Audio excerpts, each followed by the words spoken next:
Chaos walking.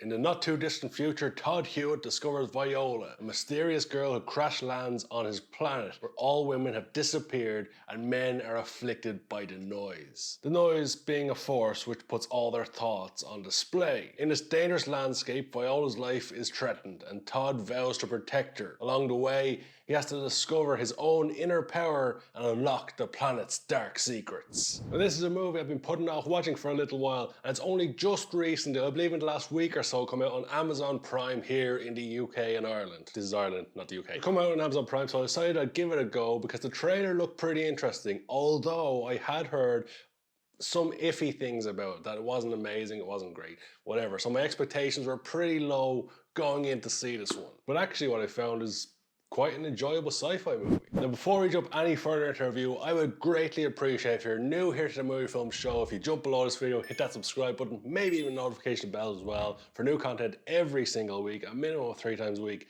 maybe even more sometimes, who knows. But after getting that out of the way, let's get back into the review. So this film stars Tom Holland, who seems to be just working his ass off lately. He's been in so many movies across the last year. On top of all his MCU stuff, he's done some very interesting projects. I recently reviewed Cherry, that seems like not too long ago, but it was actually months ago. That was an interesting little movie on Apple Plus TV Plus thing. And he did Chaos Walking this year as well. It also stars Daisy Ridley, who, you know, was part of one of the worst Star Wars trilogies you're ever gonna see of all time, but it's not really her fault. She just took up the role that any of us would love to take up. It's not her fault how those terrible films turned out. But on top of those two, Chaos Walking also stars likes of David Oyelowo, Mads Mikkelsen, and Nick Jonas. The film was also directed by Doug Liman, who's brought us movies like The Edge of Tomorrow, and Born Identity, and Swingers, which was a damn good movie too. So a decent little cast, a proven director, and an interesting looking sci-fi movie. On paper, that all bodes well for a really good movie. But as I said at the beginning, my expectations for this one were pretty damn low. And you can see from the trailer, and even images I'm going to throw up on the screen here, you can see it's got a cool little element of the noise. The noise being all of the men's thoughts in the movie are projected. You can see what they're thinking, you can hear what they're thinking, which is kind of a scary thought. Everything that you even think of, everyone around you can hear or see some visuals for people who have a really strong noise. That's quite a scary concept. For some reason, and I believe it's completely unexplained in the movie, women don't have the noise. I don't think it's ever explained in the movie, but maybe I just zoned out, who knows. In fact, I don't think it's even explained why the men have the noise. So the whole concept is that there's a secondary planet. Humans have gone to this other planet, and when they got there, the men had the noise on this new planet, and all the women didn't have it. So, you know, men start getting paranoid about women knowing their thoughts, and they couldn't tell women's thoughts, and women thought men were assholes because they could actually see what they were thinking. That's probably what would happen. But we find out at the beginning of the movie, according to Mads Mikkelsen, the mayor of this town, the natives of the planet, the native alien creatures, stormed their town and killed off all the women. So as far as we're concerned, at the start of the movie, there's no women on the planet, it's only men. That's our beginning. Along comes the second batch of people going to this new planet, one of which is Daisy Ridley. And her ship crashes on the way to this new planet. All the men on the ship die, and she's the only one left. So she has to try to survive. Luckily, she comes across Tom Holland. And Tom Holland is out to help her along the way. So the mayor and all the men of the town, when they find the woman in town, for some reason they just want to kill her. Mads Mikkelsen finds out Daisy really wants to send a message to her mothership to get them to land, and they'd like set up their second colony, I guess. So he wants to stop her doing that because science, I guess.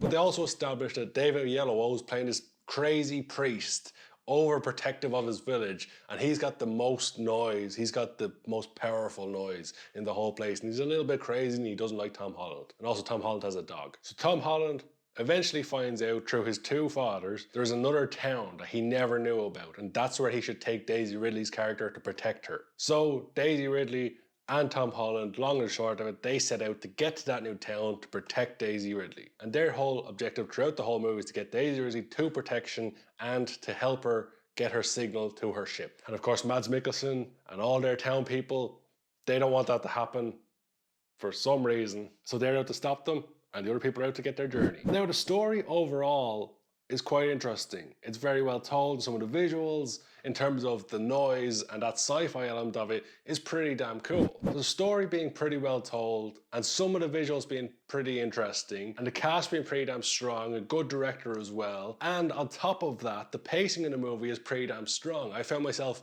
locked in with this movie, really enjoying it, and just the time whizzing by. The movie's almost 2 hours long, but it goes by at a really good pace. At no point did I find myself reaching for my phone because I was a little bit bored. There was always something interesting happening on screen. However, the movie does have a little bit of bad to it as well. At times, the noise where you hear people's thoughts can be hard to hear, and it can be hard to distinguish what they're actually saying, which is becoming more and more a problem in movies lately. Muffled dialogue and hard to hear dialogue, like I said with Naked Singularity recently. But it's not a major thing in this movie. You don't really miss too much. Just some things you might go, what did he say there? And maybe even have to rewind to see what he said. But it's not a major thing within this movie. For the most part, the key points, you can hear them pretty clearly. And then there's a slightly bigger issue, in my opinion, that some of the filmmaking within it is actually not on a sci-fi level. By which I mean certain points in the movie don't feel as big as they should. There's big reveals in the movie, but they don't feel like big reveals. They just feel like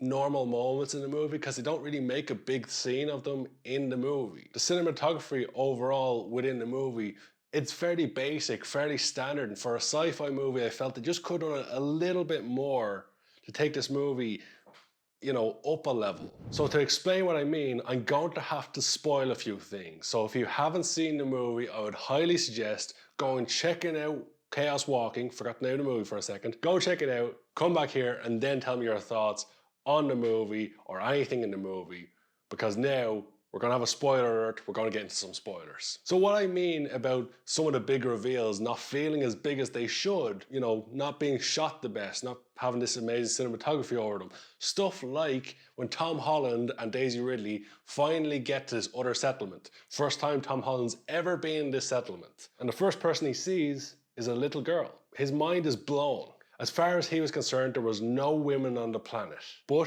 the two of them go into this town, and there's women everywhere. There's men and women living side by side, and it turns out he'd been lied to. That reveal of women actually being alive on the planet was fairly tame. There was nothing to it. Even cinematography-wise, it was just someone walks on screen and goes, oh, there is a woman on this planet.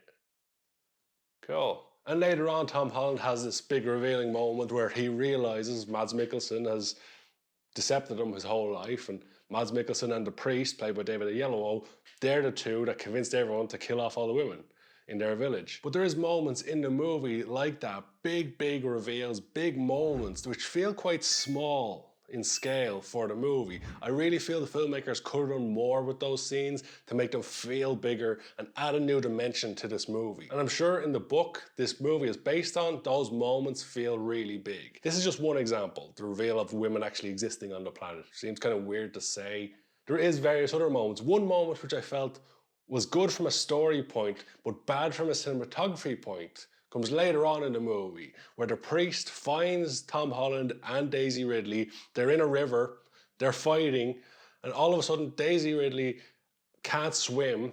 Tom Holland's trying to help her onto a boat, and when he does that, the priest catches Tom Holland's dog, who they've built up slowly through the movie. They've got a good connection between Tom Holland and his dog. Again, I think in the book that connection would feel a little bit stronger because they only had minor moments, and you notice Tom Holland likes his dog, but their connection is kind of weak, but you can tell they do have a connection. So the priest catches the dog in the water and he starts to drown the dog. And Tom Holland is trying to fight the tide to get over to save his dog. But David Oyelowo, like a true villain, holds the dog under the water and then just pushes it away. Tom Holland can't save his best friend. And for me, that is a must with a villain. You have to make a villain a true evil villain by having him kill off either a beloved character or an animal. It's just a basic. It's something they tried in The Force Awakens when they had Kylo Ren kill Han Solo. They had to do that because otherwise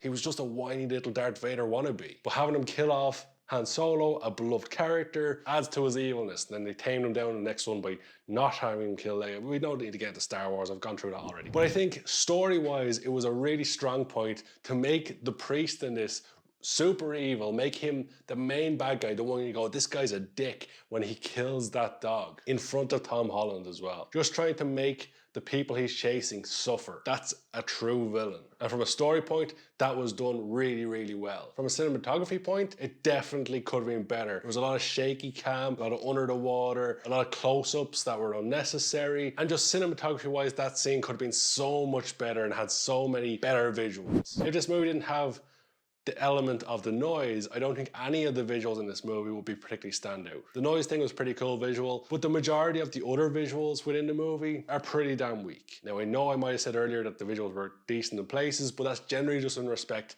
to the noise element and to some of the ships and things like that. But the actual styling of the movie is pretty tame for a sci-fi movie. Then the other element, which is again, perhaps part of the filmmaking more so than the story, is that some of the journey for the two main characters is a little bit too easy. In particular, defeating the bad guys. Good thing I've given a spoiler alert here because we can talk about the ending. Because there is a point near the end where Daisy Ridley is in a ship and she is trying to send her emergency message to her ship, to her mothership, and out of nowhere the priest turns up and he attacks her. In this moment where she's trying to fight him off, we can see him break through his noise and show some remorse for what he did to the women in his village, indicating that the noise is controlling him, as if the noise itself is some sort of demon or creature or something controlling him. However, they have this little fight scene, this little skirmish for maybe a minute or two, and then she just throws her lighter, which is like a weird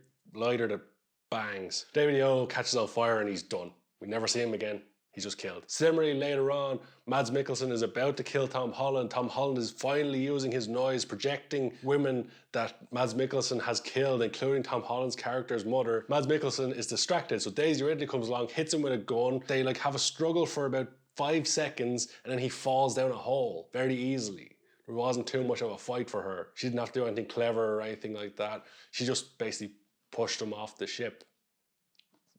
It's kind of weak. So these two kind of villainous characters they built up throughout the movie were defeated rather easily. And then, of course, Nick Jonas' character just disappears halfway through the movie. In fact, he was kind of completely irrelevant to the entire story. Again, in the book, I'm sure these moments felt bigger and these fights seemed to have a bigger scale. In the movie, they were kind of rushed and a little bit tame. So overall, the movie had some good and had some bad. But what I would say is I really enjoyed the movie. Ultimately, I sat there, I watched the movie, time whizzed by, and at the end of it, although feeling the ending could have been better, and certainly the cinematography could have been better, a lot of the movie was pretty damn strong. Maybe it's just because I've been watching some terrible movies lately, but Chaos Walking was a decent little sci-fi movie, especially considering some of the sci-fi movies I've watched in recent times, like Stowaway and Midnight Sky and The Tomorrow War, have all been terrible. This was something a little bit different. It's not a mind-blowing story, it's not an epic sci-fi movie, but if you enjoy sci-fi movies, I think you'll get a lot out of this one. So when it comes down to a rating, as I've mentioned, it's got some good, it's got some bad, it's not mind-blowing,